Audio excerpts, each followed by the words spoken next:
This is the dark truth behind Netflix's most disturbing documentary ever. A high school girl in Michigan was cyberbullied for more than a year. They kept getting these text messages. Vulgar and nasty enough to make a 53-year-old man blush. It's crazy how having a phone could become the worst thing that happened to me.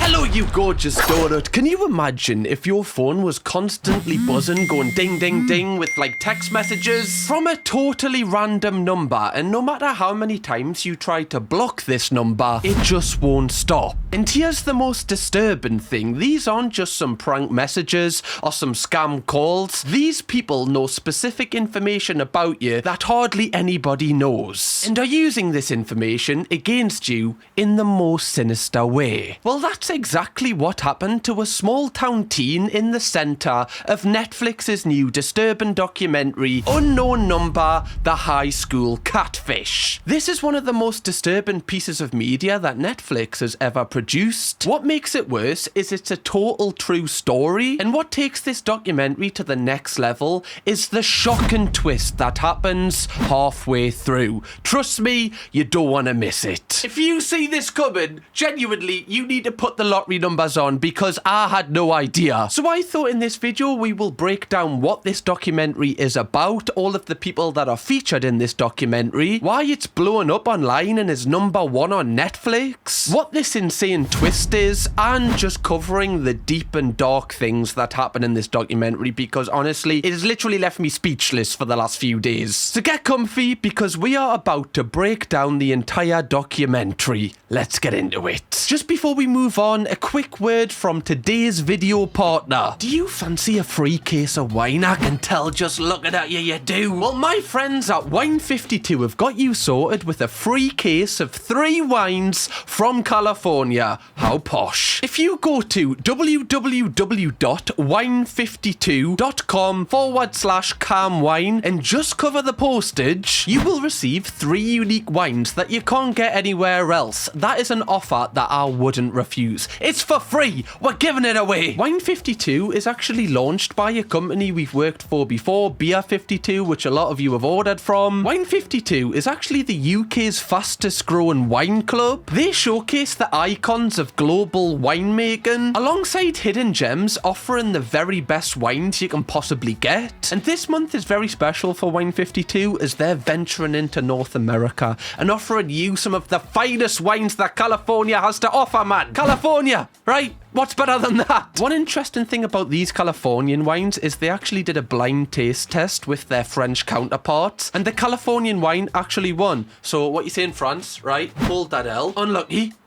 Come back next time. We have the Popeg Petit Verdot. Yes, I pronounced that right, I think. This is a fresh, fruity red wine, and red wine is personally my favourite, so I am buzzing with this. Taste test.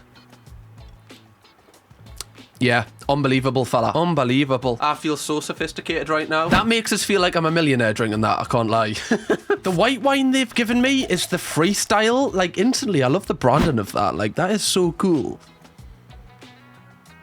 Oh, go on then. I like how light this one is, and it's also got like a hint of lychee, and like that is the best flavour ever. Lychee is unbelievable. This would be unbelievable to drink in the sun. That would just like top it off. You can also choose if you want a mixed variety of wines, or you just want wine, or you just want red. Also included is a variety of snacks, which I always love with Beer52, so it's got that Wine52's got them also. You also get the Glug magazine, which is just really interesting to read through. There's just loads of nice things that you can kind of learn about the wines and stuff like that. I like this because, you know, I'm kind of nerdy about these things. It's pretty cool. Now, even after all of that, if you are unsatisfied after you receive the product, you can cancel the service at any time, or simply pause it if that's what you want to do. So remember, that's www.wine52.com/calmwine to claim your free case of delicious wine today. By the way, free. That's wine52.com/calmwine. palm wine. So the doc begins with us meeting the main person in this documentary. This is Lauren. She's from a small town in Michigan. She says her town doesn't really have much going on.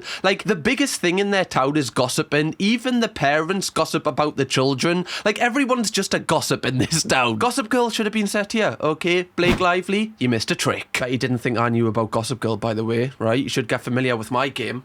Ha! Always keep them guessing. The show also introduces us to Sophie, Owen and Macy, who become integral parts of this documentary later on, especially Owen. And they all mention, because there's nothing to do in this town, everyone is addicted to their phone more than usual. And Owen says the worst day of his life was when he was 13 years old and got his phone for the first time. So already they're kind of leaving it mysterious and not actually telling you what is about to come, which I kind of like. The show then quickly flashes between all of these children crying, and the show says they're crying because they've all received horrible messages, and the show implies that all of these messages are from the same number. Now already I have like a really deep connection with getting messages from an unknown number, which I have talked about previously. No doubt that I will mention my own experiences going into this video. Like, instantly I start to feel connected to this documentary. Like, I'm worried for what's to come at this point. After this, the credits roll and it takes us to October 2020, where a Halloween party is taking place within the neighbourhood, and Lauren hasn't been invited to this party as it's being hosted by a girl called Chloe who doesn't really like her, but her boyfriend Owen has been invited to this Halloween party, so she ends up just going with him. And it's said at this point that Lauren is often teased by quite a few people in the school, so you can kind of tell that she's not one of the popular people in school. Now weirdly, at the start of the week, before this party even took place, Lauren started receiving messages from an unknown number, and these messages were very cruel. Hi Lauren, Owen is breaking up with you. So, like, imagine this isn't a good way to find out that your boyfriend's breaking up with you, you know, just like an unknown number in a group chat of 3 people. One of the worst ways to be dumped. Glad that hasn't happened to me. But obviously this would leave you suspicious, because why wouldn't, you know, your boyfriend Owen say this thing? Why would it come from a withheld number? It makes no sense. This number goes on to say he no longer likes you and hasn't liked you for a while. It is obvious he wants me. Is it? Well, could somebody have told us a bit earlier? You know? Looking at this from an adult's perspective, I'd be like, okay, just so we're all on the same page here, who is me?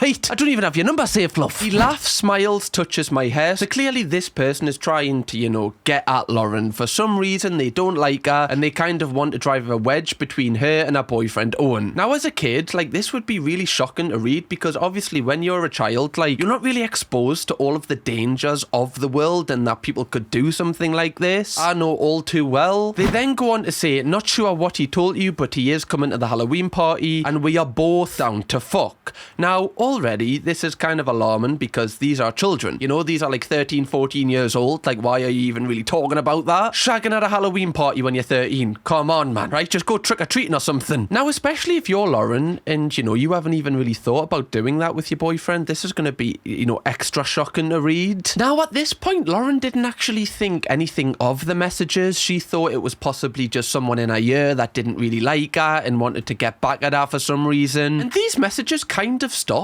until 11 months later, where this sender started sending them again. They were sending messages like, how's the happy couple? Preparing for the end of the golden relationship? Like, already, who speaks like this? I don't know. It seems like a hello fellow kids kind of text. It's very strange, but obviously from Lauren's perspective, you're just going to think that this is someone from your year, or you're not even going to have a clue who it is really. It would be so stressful. We hear about how you are the forever couple, and this sender started to really ramp up the bitterness. Owen loves me, and I will always be the girl he loves. He will be with me while your lonely, ugly ass is alone. Well, it's not very nice, is it? You know, just it's a little bit harsh. There's no need for the end bit. Alright, no need for any of it, to be fair. Now, just from my own experience, like, receiving messages from an unknown withheld number that is clearly trying to hurt you, as an adult, we can look at this and be like, okay, we can just put the phone down. But when you're a child, like, you don't, for some reason, you don't, like, compute this in the way that you do when you get older. And this is a hell of a big deal, because, you know, you care a lot more about what people think. You're a lot more self-conscious at that age, not sure of yourself. Like, you're going to be thinking every single person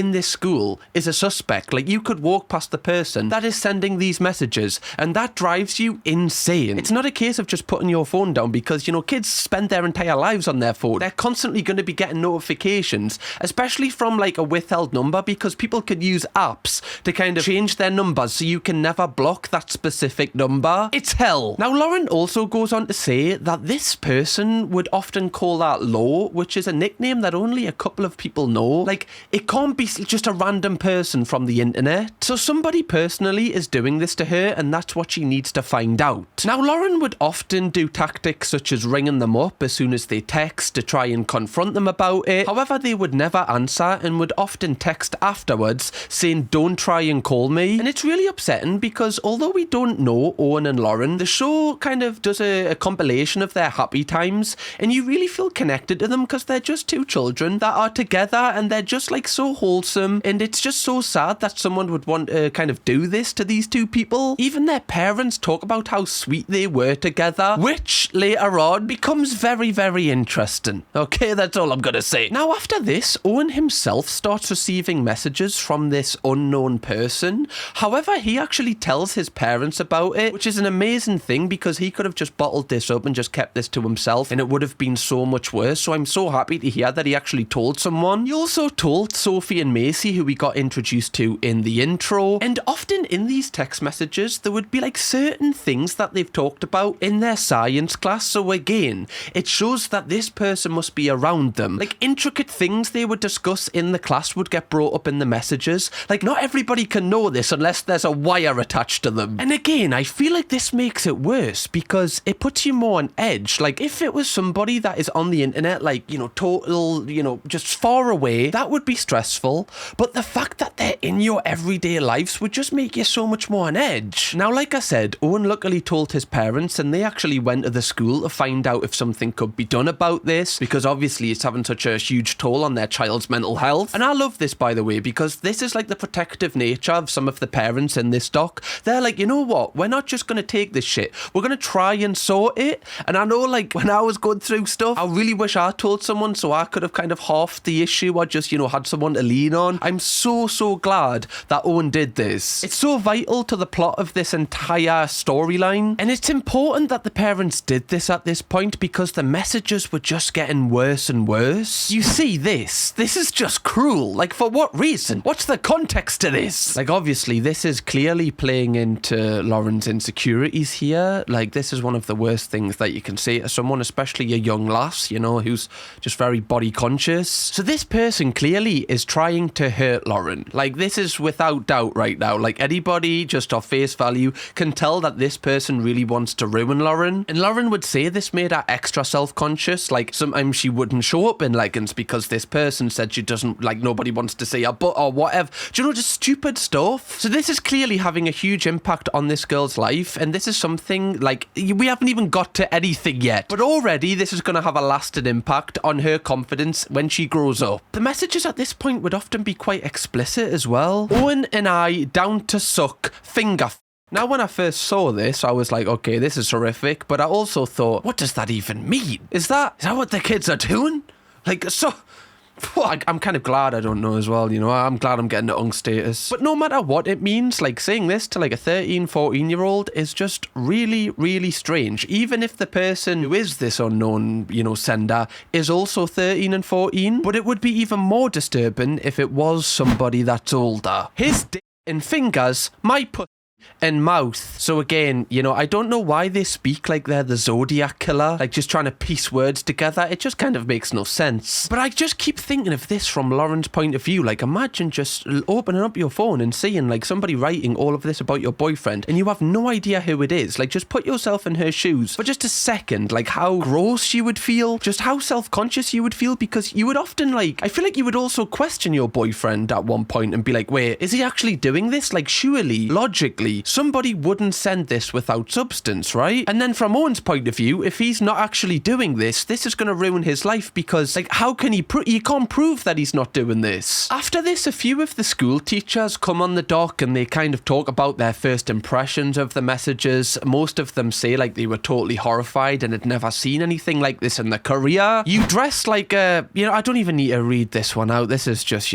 truly horrifying that you would say this to someone. My fucking in his face, fucking make him horny. Also, the last word is spelt wrong. I know it's not really relevant, but if this person is in your class, Lauren, maybe you should have a take a look at take a look at yourself. Like, what class are you in? I'm joking. Right, I'm not blaming Lauren here. And I know this sounds horrific, but I imagine Lauren would be, questioning herself and being like, wait, so, is this what I'm meant to be doing with my boyfriend? Like, should I, like, is this person saying they're gonna do it, so does this mean Owen wants to do it with that? Should I, like, a 13 or 14-year-old shouldn't have to have these thoughts. Like, they're a child. Do you know what I mean? It's truly horrifying. Like, if this was marketed, this entire documentary, as a, like a fiction piece, you'd be like, oh, well, this just wouldn't happen. But this is actually real. And I do need to stress as well, which I haven't mentioned already, every single text message that is used in this documentary is an exact transcript from the actual text messages that Lauren, Owen, and everyone else in this doc was receiving. So nothing is, like, fabricated or dramatized at all. This is the real shit. Vulgar and nasty enough in nature to make a 53-year-old man blush. Bit of a weird comment from the head teacher to say. Honestly, I was reading them and I was like, whoa. All right, that's my night sorted. These messages, I'll take these home. What do you mean they made you blush? Someone sending this to a child. Now, weirdly, at this point, Sophie, Owen and Macy had their suspicions that the person sending these messages to Lauren and to Owen could be Lauren. Like, they say Lauren would often, like, seek attention in school. She would often do stuff to get the attention of Owen, or, she just kind of needed that to be validated. But never for 1 second did I ever believe that Lauren would be behind this because of the nature of the messages. They were too vulgar and nobody would do this to themselves. And also, Lauren, like, you can tell just the way she speaks, she's very innocent. Like, I don't honestly think she would have it in her to do something as evil as this. Now, the school tried various methods to find out who this sender was. For instance, whenever Lauren would receive a message, they would check the CCTV and see on any cameras if people were on their phone sending messages. But apparently this wasn't successful because how can you tell what people are doing on their phones? Like, they could be watching a YouTube video or anything. Like, unless you can zoom in and see, you're never really going to be able to tell. After this, the doc then progresses 2 months later, and at this point again, the sender is really ramping up the severity of these messages. They would often message Lauren saying that me and Owen slept together, which again, like, we're talking about children here. Like, this is really, really creepy. And like I said previously, this is kind of sending Lauren into a spiral because,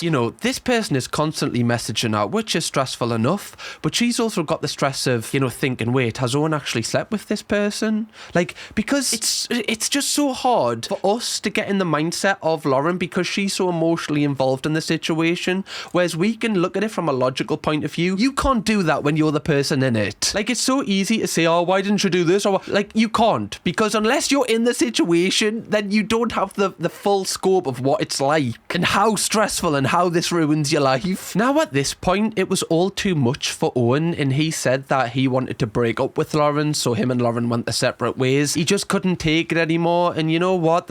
It's kind of fair. It's unfortunate because this person, obviously has won by splitting them up. But as a child, if this is the best route, or you think that this will make it stop, you can't really blame him for that. But again, it's just horrific for Lauren because none of this is her fault, like, she hasn't done anything to warrant her boyfriend breaking up with her. Now, at this point, you would think that this sender would be happy that, like, mission accomplished, you've broke up the couple that you didn't want together. However, apparently, after they split up, the messages became 10 times worse. And I just want to send out a trigger warning for this because it does deal with, very, very deep terms. Now, you can see on screen what this says.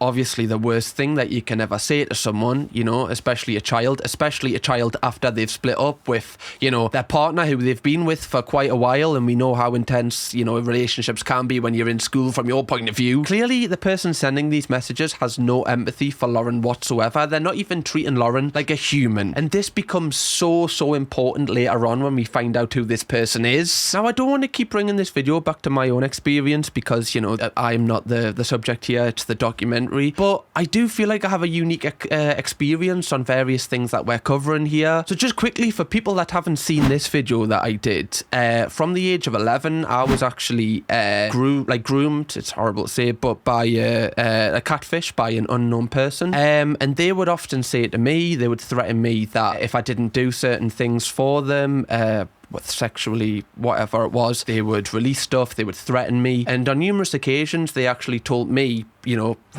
to do this.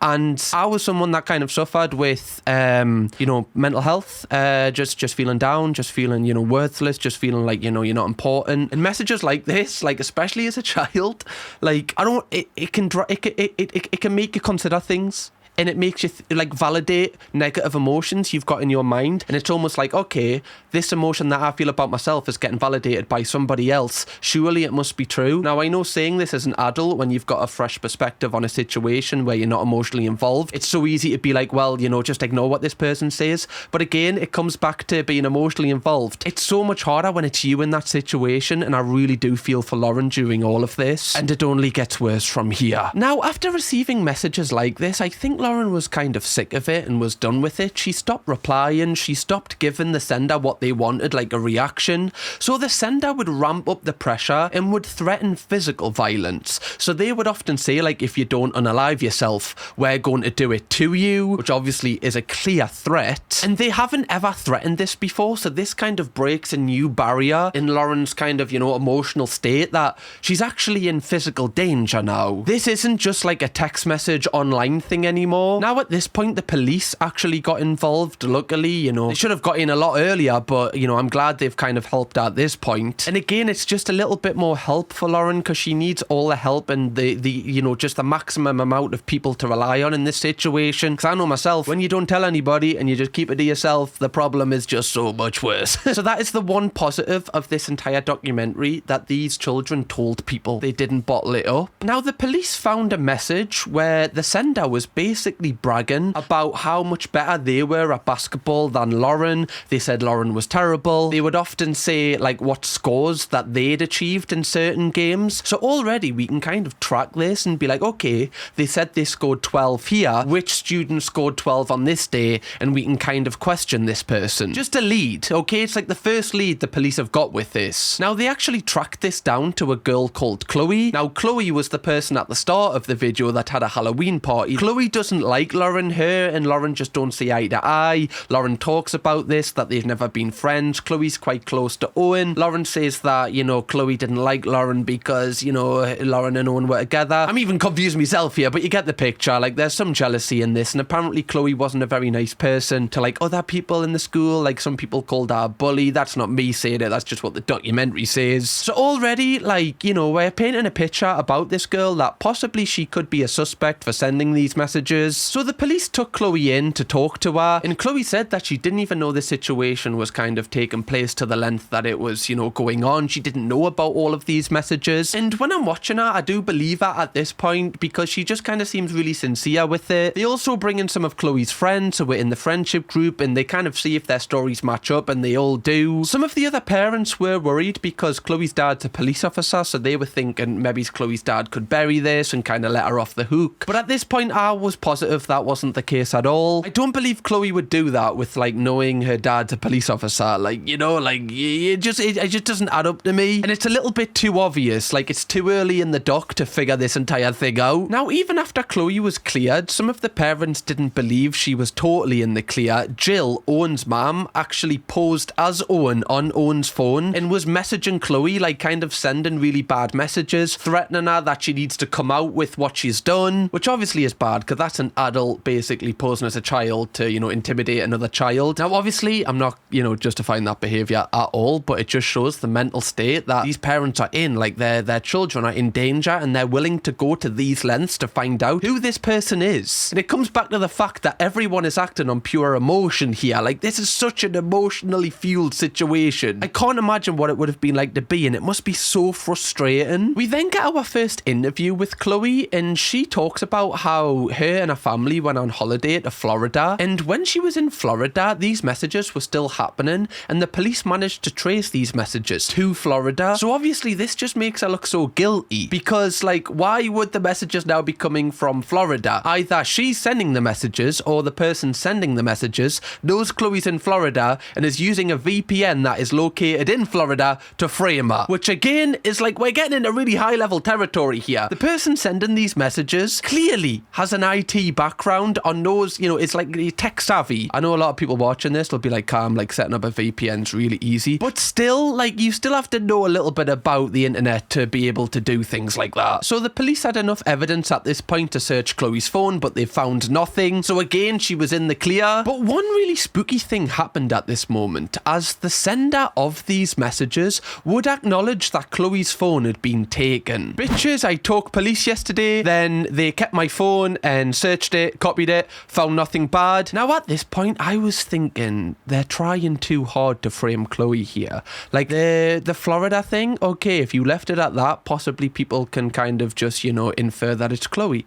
But you're almost trying too hard to prove that it's this person, that it can't be this person. Do you know what I mean? It's getting into like Scooby-Doo territory at this point, where it's like, this person is too obvious, it just clearly isn't this person. And Owen also realised that this person was trying too hard to be Chloe, which meant it wasn't her. As often they would send him photos of him and Chloe, and it's like, why would Chloe do that? Like, it just makes no sense. Again, like, this person sending these messages is deranged, like, just insane. However, it seems, at this point, the sender is overconfident and thinking they'll never get caught, as they constantly keep pushing the boundaries. There's this one message where they basically send both Owen and Lauren a picture of the presents on Christmas Day in their house. Now, obviously, you're kind of whittling down the radius of who it can be here. It could have been anyone in the school, but at this point, it can only be people that spent Christmas Day at your house. Now, obviously, Lauren and Owen are trying to suspect who this could be within their families. Again, just bumping their anxiety up to a whole new level, because it's somebody that they're meant to trust with, like, in all of the world. To think a family member could be doing this to you and sending you messages to unalive yourself is just unspeakable. There's a cousin called Adriana, and she didn't get on with Chloe. Like, she said Chloe was in the popular group and she didn't really like her, and apparently Chloe wasn't that nice to her. So we're kind of painting a picture of what, like, a little bit of like warrant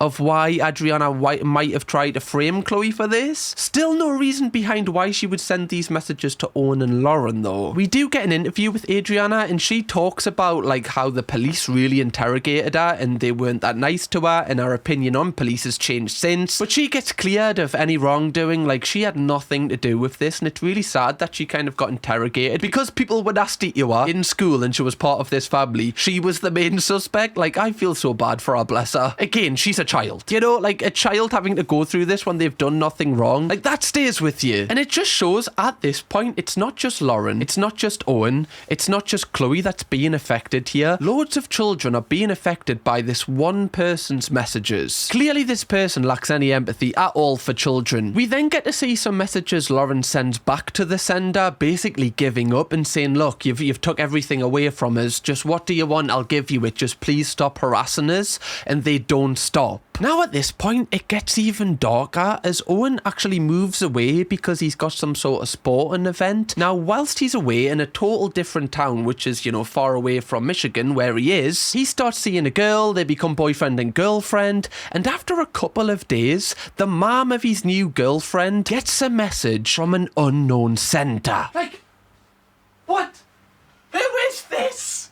Who is this bloody twat? What a bellend. I'm sorry. I'm just saying what I see. Twat. Not even, that doesn't even, like, cover it. It's more than a twat. Super twat.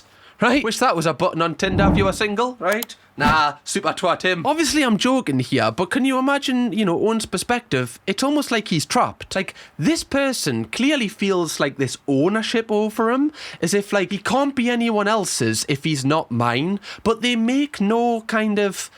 play to be with him. In public, they don't talk to him. At least we don't think they talk to him. So they're just trying to ruin any chance of a relationship whatsoever in his life. I don't even know how they found the phone number of his new girlfriend's mom. Like, I don't understand that. Again, it points towards the fact that this sender has a bit of an IT background, is able to find things out that other people possibly can't. Now, because of this, unfortunately, Owen's girlfriend, got spooked out, as you probably would, and she decided to break up with Owen, so Owen was left single and he really liked this person. So again, like, he's moved to this town for a fresh start, and this trauma's followed him there. Even when he gets to like 30 years old, and let's say, he's single and he starts speaking to someone, he's constantly in the back of his mind gonna have this trauma of, okay, I just hope that this person doesn't message at this. Do you know what I mean? At this point, this sort of stuff you don't forget. Like, it doesn't just, when it stops, it stays with you. It's hard, you have to work through it. Now, one person that I really do like in this doc, despite what they did to Chloe, is Owen's mom. She really goes to super lengths to make sure they find out who this person is. She's the main driving force behind this,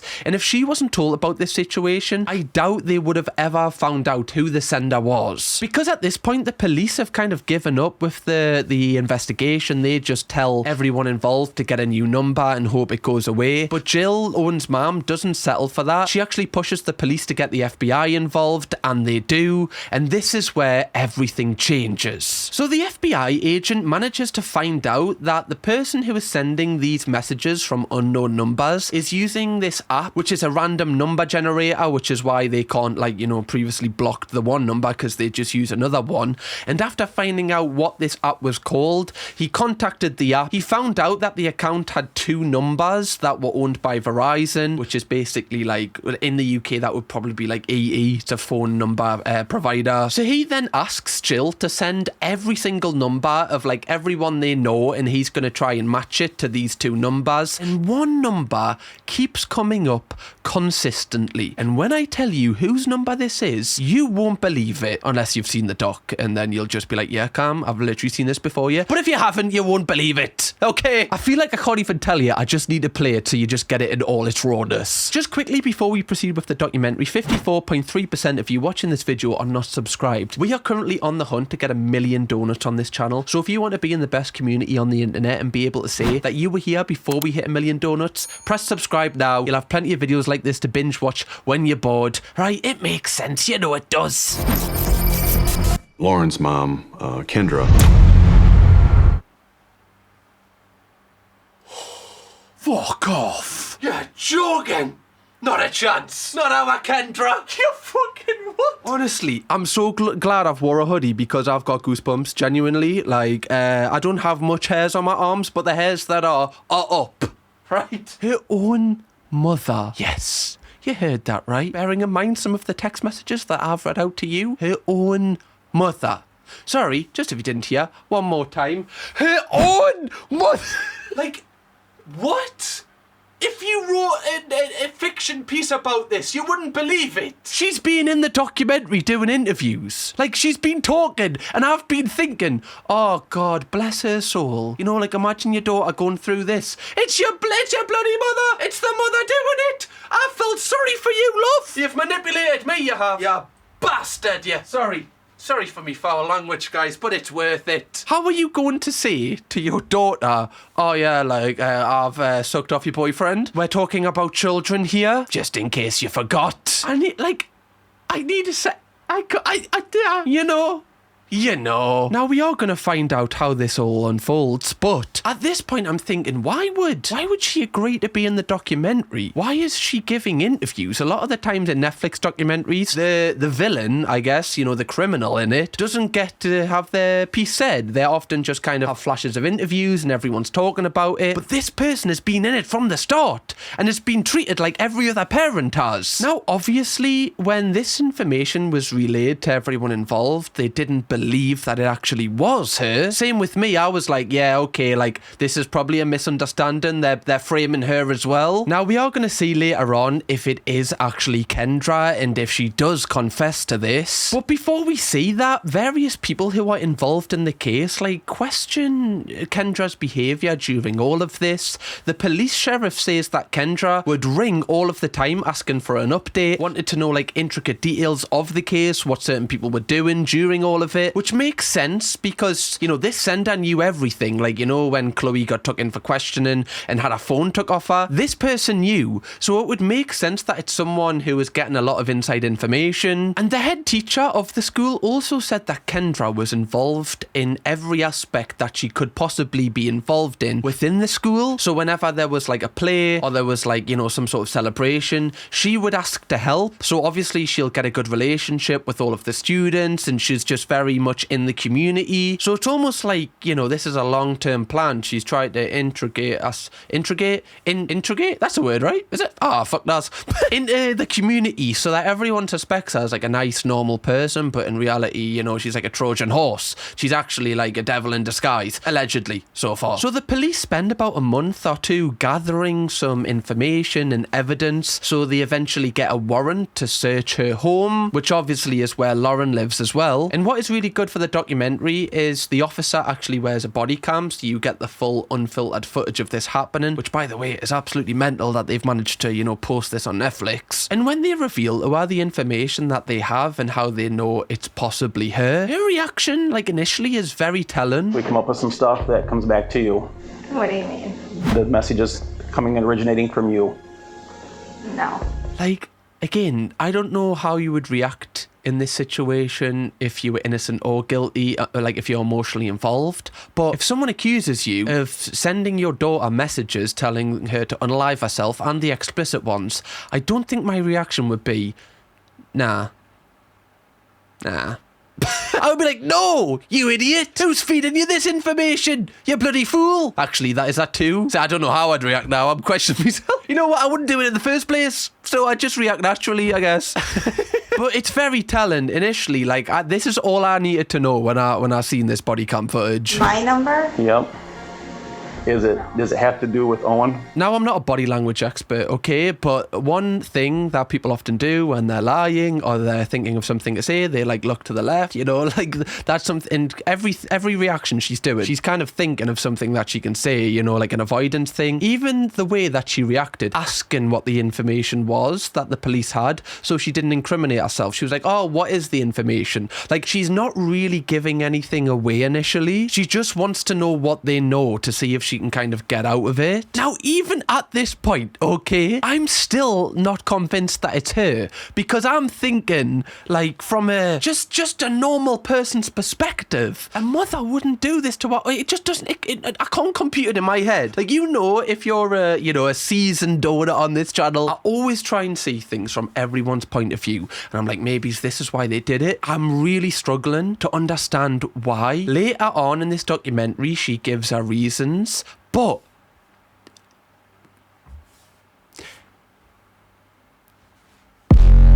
now, after the police kind of relay all of the information they have, and there's a lot of it, Kendra basically says, all right, like, it's without saying it's me, she says it's me. She confesses to it, basically. Now, the worst part of this documentary, arguably, is next, as they bring Lauren in, who is in the other room. Now, at this point, like, I can feel myself fucking about to cry here. Lauren doesn't know that it's her mum, right? Her mum has been her shoulder to cry on, her person that she can, you know, rely on to be safe with during all of this. So, and whenever it's kids, it's just so sad. So she's been, like, cuddling her mum, you know, on a night time, thinking she's safe.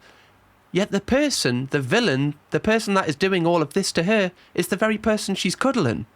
Like, do you know how dark that is? Do you know how long it's going to take that poor lass to process this experience, even going through this as an adult when your frontal lobe's developed, would be traumatizing. Never mind as a child where you're still figuring out yourself and you still learn about yourself, you learn about the world, you learn about your emotions. Your emotions aren't even developed yet. You don't even know who you are. And you're going through this is going to have a significant impact on who you become when you're 25, 26 into your adult life. So yeah, we get the footage of Lauren finding out here. I'm very conscious about copyright and showing too much here. Your mom doesn't want this to get out, but it is some public information, so it's not. Even this is very chilling. The fact she's holding her, and obviously Lauren is unresponsive. Really, she doesn't really say anything for 5 minutes. They don't cut this as well. This is raw footage. She's kind of unresponsive, and I feel like that's a fair emotion because she's probably thinking this is not real and trying to just think about everything.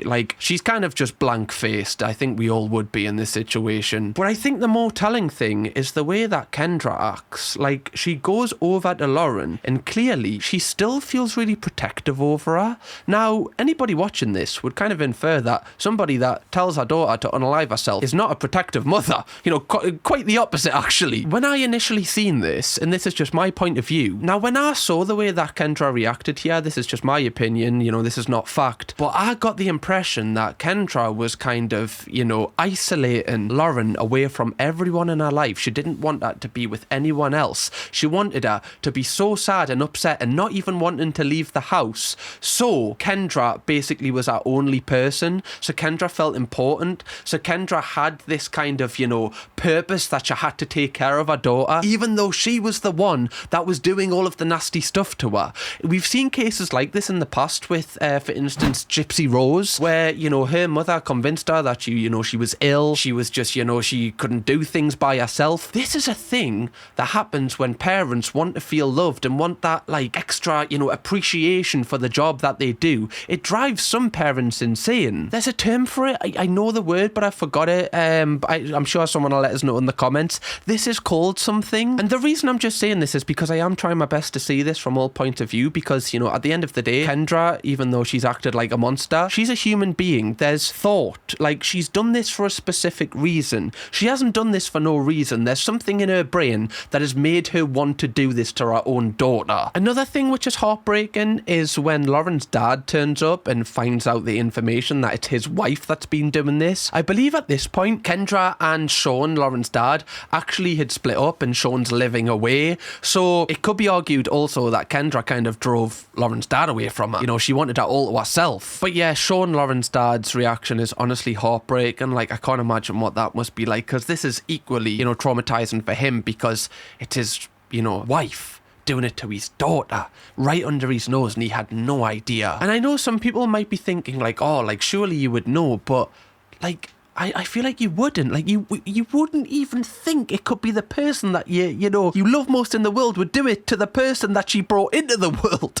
It's easy to look at it now and be like, yeah, how did you not see? But in the moment, I totally get why you wouldn't have. Now at this point, Kendra is still lying to the police. She tells the police that she only has one phone. However, when Sean turns up, he actually says she's got multiple phones that he didn't realise. So then the police question Kendra about these phones, and she does give up that they're in the garden hidden away or something. So clearly this is a really thought out process. This is not just a whim of the moment thing that she's been doing on her own phone. She's got a full kind of structure going on here. She's like a fucking drug dealer, right? She shouldn't be on Unknown Number, the high school catfish. She should be on Top Boy. Hey Kendra, you got the food, fam? Nah, it's that shit crack. Right, it's a very serious situation. Sorry, I'm just trying to provide some light-hearted entertainment here, guys. Very difficult. We also find out that Kendra was lying about certain jobs that she'd had, also lying about leaving certain jobs. She'd actually got sacked from them or something like that. There's she'd basically been lying to Sean the entire time about her work history. And it's also said later on in the documentary that she might not have even been working at all, because obviously she was sending hundreds of messages a day. How are you doing that when you're at work? That's pretty impossible. Now at this point, Sean is kind of telling Kendra that she needs to leave and go and stay with her parents. She can't be around them at this point, which is totally fair. But Kendra is refusing to leave. She doesn't want to be away from Lauren. I can't leave her. No.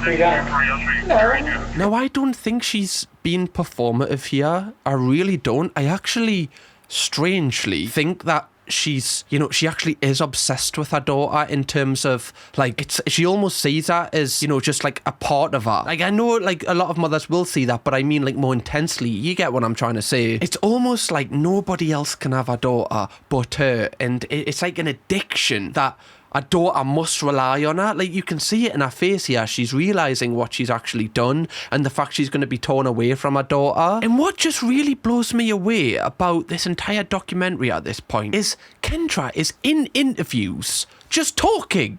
Like, she's given her side of it as if she hasn't done all of this shit. It's wild. I honestly believe this is why it's #1 on Netflix, because you would never get the perspective of the offender in this situation. You guys are gonna think I'm the crazy lady. Yeah, not even, you know, I think crazy's putting it a little bit lightly, love, right? That would be a compliment, I think. A day of confusion, unknown answers, a day of not even knowing how we move forward to the next day. Sorry.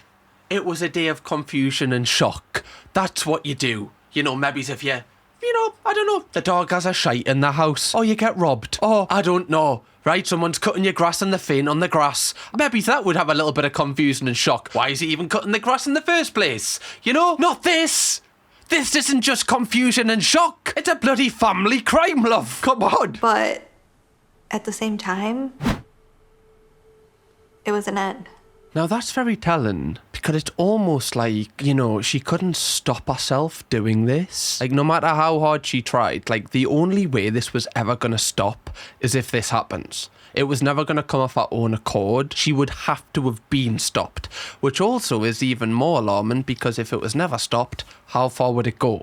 I guess we'll never know, luckily. But it shows here that she's not in control of what she was doing, arguably. Like, I don't even think she's meaning to say that, but that's what I infer from it. We then get more reactions from everyone else finding out that it is, in fact, Kendra behind all of this. First off, Sean does an interview, like, today, and he still looks like a broken man. Like, he can't even speak about what's happened without crying. Jill says that she feels really disgusted, and she can't even believe that, you know, this person was in her life at one point. Like, them two were really close during this entire thing. Obviously, from Kendra's point of view, she would have just been using Jill to get information to obviously send to her own bloody son, Owen. God, the more I like talk about this, the more wild it gets. Like I said, later on, we are gonna hear a little bit more from Kendra, and then you can make your own mind up if you feel any empathy towards her, because what she says definitely does hit hard. We then get a little bit from Owen, and he kind of just looks totally dejected of any emotion. He almost just looks traumatized still, you know, which you would. I don't understand how he's kind of getting over this. I am hopefully therapy. I know therapy's very expensive. Hopefully, you know, the Netflix helps. That's one thing I really do hope with this, is that Netflix is helping these people, you know, because obviously they'll make a hell of a lot of money off the documentary. I'm hoping some of this money actually goes to helping these children. But still, like, no matter how many reactions I see from everybody else who is involved in this situation, the one person I'm bemused by the most is Kendra. Also, if you haven't already, can you please drop a like on this video, because apparently it helps us out, right? Takes 2 seconds. Cheers. A lot of us have probably broke the law at some point or another and not got caught. I mean, I'll be honest.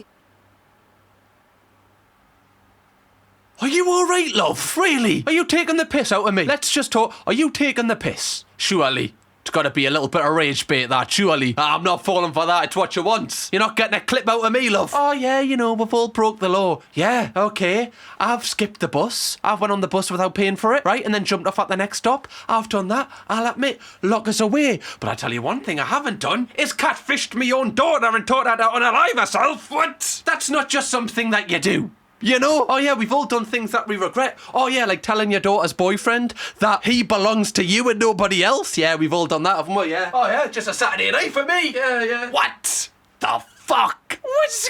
Oh yeah, you know, honestly, you can't just play this off as if, you know, oh yeah, we all do things behind closed doors though, don't we? That is genuinely insane. And that is actually, like, really, really disturbing, because this is shot today. Like, the after interviews are shot to this very day. This shows to me that she doesn't realise the gravity of what she's done.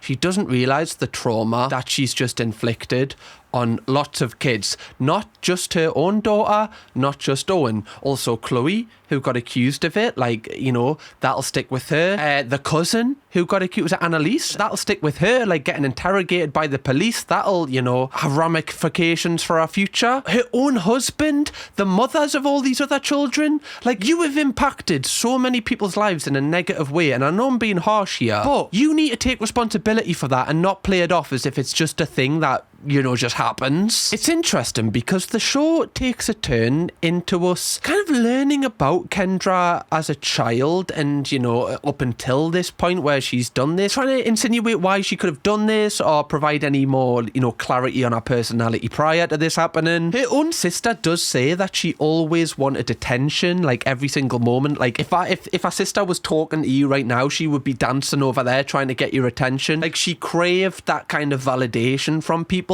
And that certainly plays into what she's done here because clearly she wanted the validation of, you know, a daughter only loving her, and also weirdly the validation of owning Owen, who's, you know, a child. That's, you know, even arguably even darker. Again, sorry, I know I'm going back to what I just said, but, you know, I'm just thinking of all these messages that she sent her daughter about like the whole explicit things, like saying, oh yeah, you know, suck off your boyfriend, you don't. Like, you're basically saying to your daughter here that she needs to do that when she's 13, 14. And you're also saying that you do that. Like, how is this person allowed to speak on this documentary? I don't understand. I mean, it's great for, you know, Netflix, but bloody hell. One weird thing that Kendra keeps saying is that she didn't start the messages. So, you know, taking it back to the Halloween party, she says she had no involvement in those messages. She just carried them on, which, again, I don't really think is the case. And the police officers, the FBI agent, the other people involved in this also say, even Lauren also says, I think it was my mum all along. I don't know why she's not taking responsibility for the first messages. Like, what is this? As if, like, that was the person who was assisting and she's scoring the goals. Like, she's taking all the glory. Why would this person who originally started the messages just stop at that point? Like, it makes no sense. What makes logical sense is it was you the entire time. Do you think the person that originally, like, did that message was like, oh, someone took the baton now, guess I can just stop, right? Save me a job? No. Okay, it just doesn't make sense, I'm afraid. I do believe she's probably said that to eradicate, again, some responsibility. It's a common theme with Kendra. She doesn't want to take responsibility for what she's done, playing it off as if it's just a simple mistake. Now, very shortly, we are going to see the punishment she got, and you can, you know, disagree or agree if you think it was worthy. I definitely think you're going to have some opinions on that. But every single clip I see of her talking, it just makes me have less empathy for her. The messages weren't really targeted at her. Were you sending these messages to yourself? That very well, possibly. I'm sorry, like, I just don't buy it. They were too specific. You can't play this off as if it's some poetic thing. Like, oh, actually, everything I was saying, I was directing at myself, you know? Just one of those things that, you know, everyone makes mistakes. They were specifically at Lauren, a lot of their messages. Stuff specifically about Owen, her boyfriend, specifically about, you know, calling her, you know, anorexic and stuff. Like, you can't say that that wasn't specifically targeted towards her. What you did was, you picked up on your daughter's biggest insecurities, used them against her, and told her to unalive herself. I'm not even exaggerating here, that's just the facts. It makes us want to cry because this is actually so horrific.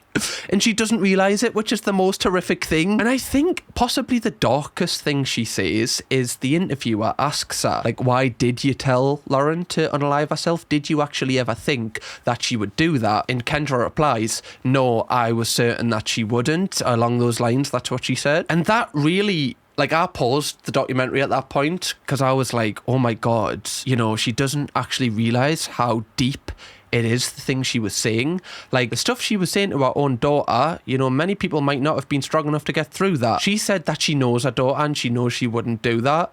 Well, there's many people watching this video that think they knew their family member, their friend, somebody, you know, in their street, whatever. They might have thought they knew them, and then they, unfortunately, did that, you know? I know I'm talking, like, deep here, but you think you know someone, and you think, you know, that someone wouldn't do that, they do. So the fact you've just played that off as if it's just nothing, It's so hard to feel any empathy for this woman, genuinely. Again, people who watch my videos know I always try and see it from all point of view. When someone is trying to hide from the truth and is saying anything to make themselves look better than what they actually are, it's impossible to actually feel empathy towards them because they're not actually being honest and being their true self. One of the saddest moments towards the end of this documentary is when everybody in the school finds out, and everybody worldwide finds out, that it was Kendra doing this to Lauren. Lauren herself actually found out in the middle of her class because everyone was staring at her after they saw Kendra's mugshot on a news article. Like, when does the trauma stop for this poor lass, Lauren? And the saddest part from Lauren's point of view is all she wants to do is just be back with her mom. I feel like I really need her in my life. I think some people might have their own opinions on it. Honestly, I don't really care. One thing I will say is she does care because she was tearing up there, but you know, that's besides the point. I know a lot of people will be like shouting at the screen saying like, why? Like, why?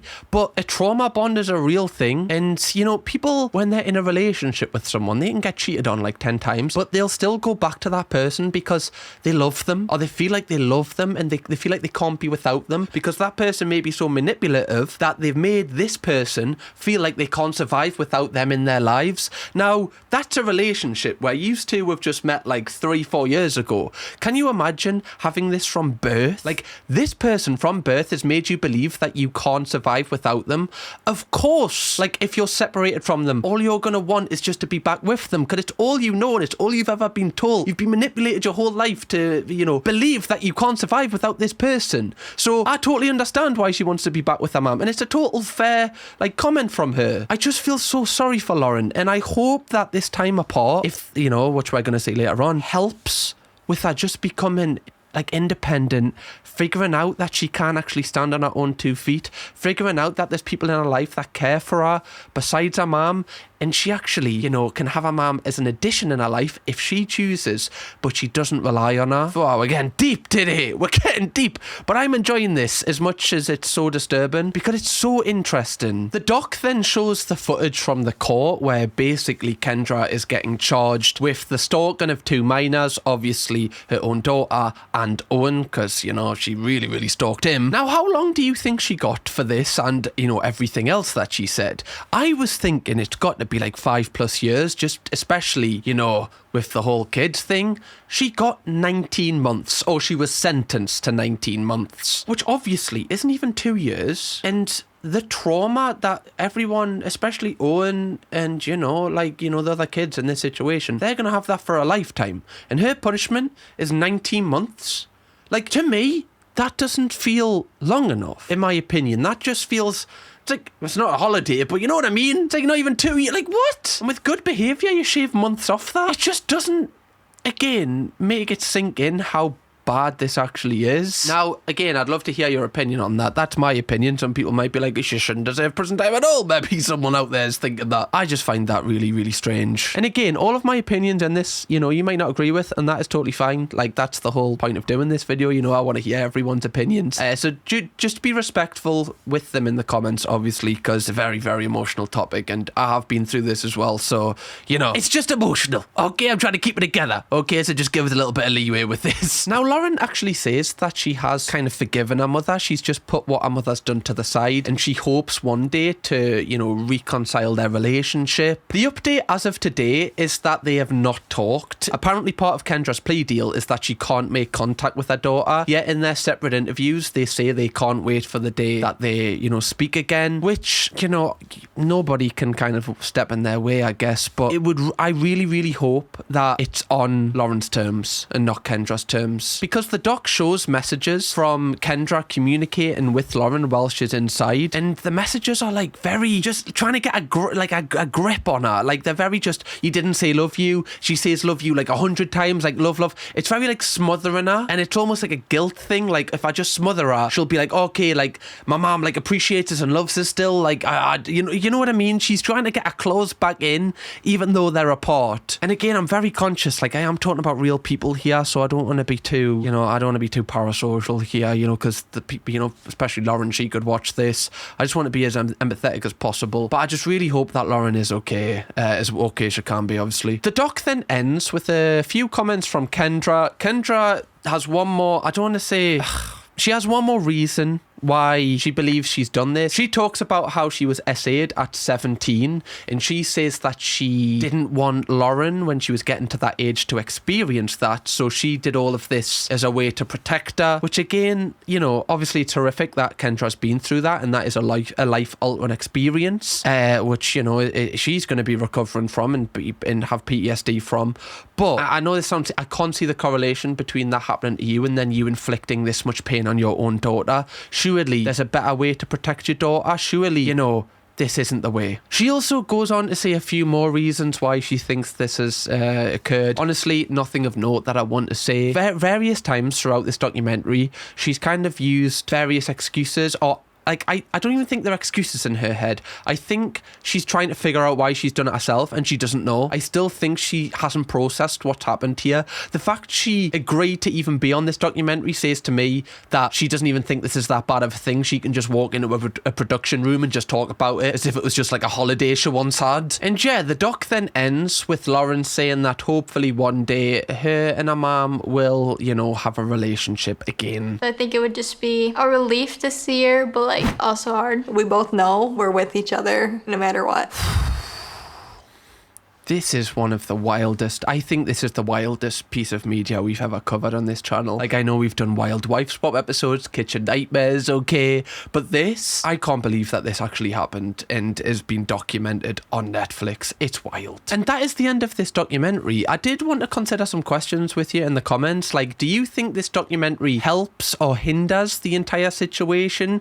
Do you think that this helps bring peace to anyone? Obviously, like, people will be getting paid a handsome fee for being on this. Like, everyone on this has probably been paid, which obviously helps. But does it help with like millions of people knowing about this?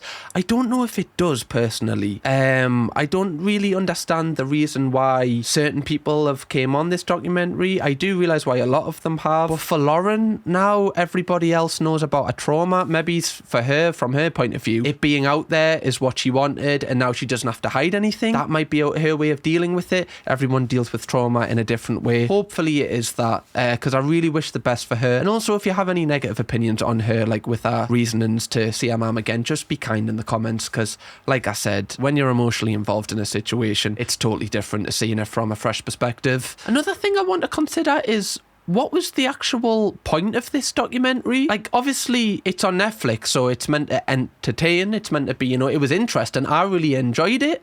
But, like, I'm trying to figure out what the point is here. Or is there not a point? Are they just trying to display all the information and then we just kind of deduct what we think about it?